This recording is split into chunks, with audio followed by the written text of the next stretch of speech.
আজকে তোদের যে কথা বলবো, সামনে আগামীকাল রথ। এই রথ চলে কদিন? 9 দিন ধরে চলে। সোজা রথ হয় কবে? দ্বিতীয়ায়, শুক্লপক্ষের দ্বিতীয়ায় সোজা রথ হয়, আর উল্টো রথ হয় নবমী তিথিতে 7 দিন বাদে।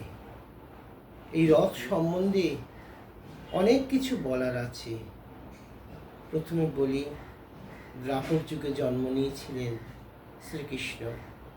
যিনি ছিলেন দেবকী মায়ের অষ্টম গর্ভের সন্তান, আর সপ্তম গর্ভে জন্মেছিলেন বলরাম। শ্রীকৃষ্ণ তো নারায়ণের অবতার। যখন কোনো অবতার মর্তে আসেন, তার সঙ্গে অনেক অবতাররা, তার সঙ্গে অনেক দেবতারাও আসেন অবতার রূপে। তা সেই ক্ষেত্রে বলভদ্র বলরাম এসেছিলেন স্বয়ং মহাদেব নিজেই। মা যোগমায়াও এসেছিলেন, যাকে কংস ধ্বংস করতে গেছিল। যশোদার গর্ভে জন্মগ্রহণ করেছিলেন তিনি, যিনি অট্টহাস্য করে বলে গেছিলেন যে তোমারে বধিবে যে গোকুলে বাড়িছে সে। একসঙ্গে অনেকে আসেন, মা সুভদ্রাও এসেছেন।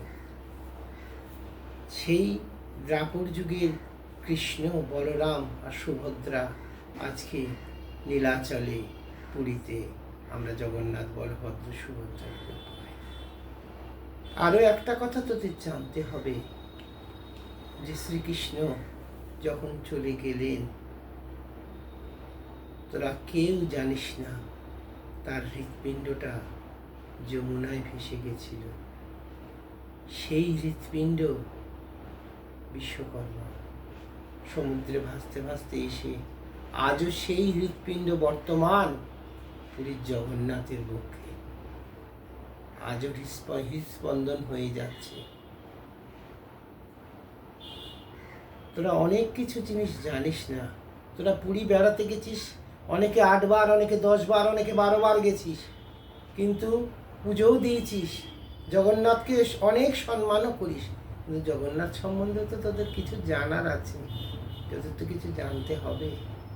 আমাদের কলিযুগের স্বয়ং শ্রীহরি এই জগন্নাথ রূপে বিরাজ করছেন গোটা বিশ্বময়। বুঝতে পেরেছিস? জগন্নাথ স্বয়ং শ্রীকৃষ্ণ সেই দ্বাপর যুগ থেকে সেই প্রাণকেন্দ্র হয়ে রয়েছেন, আজও জগন্নাথ রূপে তিনি বিরাজ করছেন। এই জগন্নাথের ইতিহাস আমি বলবো। আর একটা কথা তোদের বলি, একদিন দেবকী মা সুভদ্রাকে নিয়ে মা যশোদার কাছে এসেছিলেন। বললেন যে আমাকে আমার কৃষ্ণের বাল্যলীলা সম্বন্ধে বলো।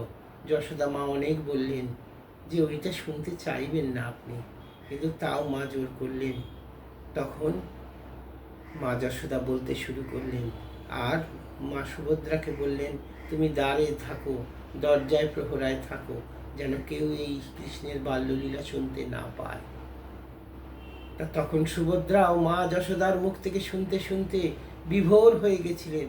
কখন যে শ্রীকৃষ্ণ আর বলরাম এসে হাজির হয়েছেন সেই স্থানে, তারা কেউ জানতে পারেনি। স্বয়ং নারায়ণ সেদিন মা যশোদার মুখ থেকে শুনতে শুনতে সেই শ্রীকৃষ্ণ আর বলরাম সেই বাল্যকালে চলে গেলেন, আর সেই বাল্যরূপ আজও বিদ্যমান। সুতরাং পুরীতে যে জগন্নাথ বলভদ্র সুভদ্রার পুজো হয়, সেটা হচ্ছে শ্রীহরির বাল্যরূপের পুজো হয়। উনি সেই বাল্যরূপেই বিরাজ করছেন সেইখানে। ঠিক আছে? তোরা শুনবি। আমি এর পরের ইয়েতে তোদের জগন্নাথ সম্বন্ধে আরও অনেক কথা আমার বলার আছে, আমি বলবো। তবে তোদের একটা কথা বলি, সত্যিই যদি বাবাকে ভালোবেসে থাকিস, তোরা এইসব জিনিসগুলো শোনার জন্য সাবস্ক্রাইব কর। তোরা যত জানবি, যত চিনবি, নিজেদের চিনতে পারবি।